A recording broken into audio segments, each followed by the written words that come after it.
Seems like I should start at the beginning. I was raised by hippies in the 60s, raised Buddhist during anti-war feminism, race riots and all that. My parents were activist artists who I had watched fail completely financially being artists. And it seemed like an absolute dead end. It's a terrible life. You're broke and you have to feel the pain of the world. And so I tried not to do it. And it didn't work at all. But I also believed the concept that if you follow your bliss, doors will open where you didn't know doors existed. When my daughter was born, I felt like I have to try this, to do this activist art thing and follow what I knew I needed to do, because I didn't want to show her that she had to compromise when she grew up. You can do what you're meant to do here. All the rules that say you can't, or that there's something stopping you, are actually not true. My work is about celebrating people, them, women, people of different cultures, because we really need each other. And so my work is about reminding us that we are one. We are at least one family, if not one being. My first major piece was Death of the Enemy. I was 28. I didn't know how to weld or make molds, so it didn't survive. And it's a man who has just killed another man, and he's realizing that it's himself and that it was totally pointless, is what that piece is about. And I realized that men would never end war, and women needed to be empowered much more than they were. So I did a bunch of sculptures of women just being themselves. They're usually sexualized in almost all imagery, and I wanted to do work that said they're just people.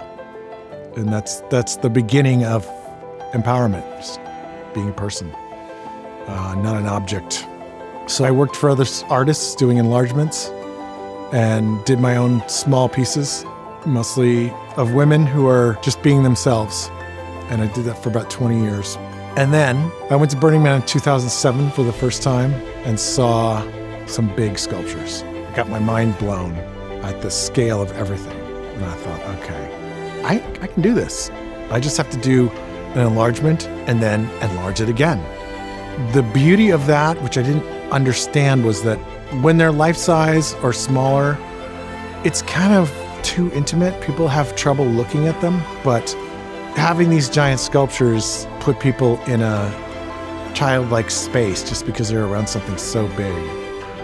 And I hope that it allows them to think about things from a different perspective, in a different way, because that's what kids do all the time. They're really open to the experience of life.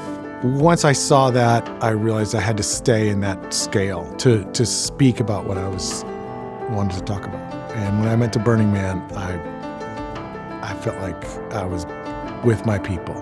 And I came back in 2010 with Bliss Dance. Then Truth is Beauty in 2013 and Revolution in 2015. Then Gaia in 2022. I did 4 giant sculptures of women. I just felt like I've said what needs to be said, and they will keep saying it forever. And it's time to move on. My next piece is a man, a black man called Mankind. And there it is right there behind me. That's the middle-sized 18-foot version of it, and it will be 50 feet tall when it's done. I started Mankind when George Floyd was murdered, and the world reacted with the biggest demonstrations ever in human history. And I felt like, okay, this thing that has been bugging me my whole life is clearly bugging other people too.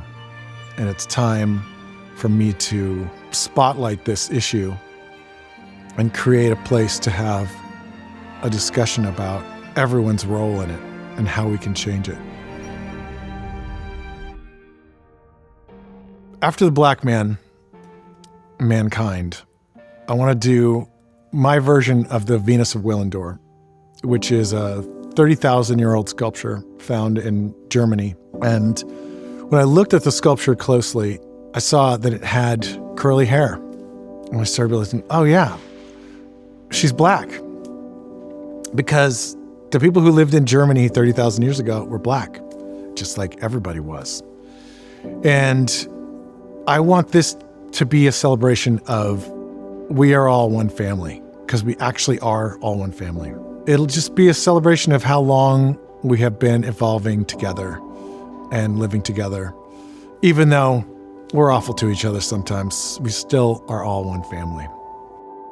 The next piece is a very interactive piece called Step Into the Love. It's 40 feet tall, 40 feet wide, and it's a big path you walk up.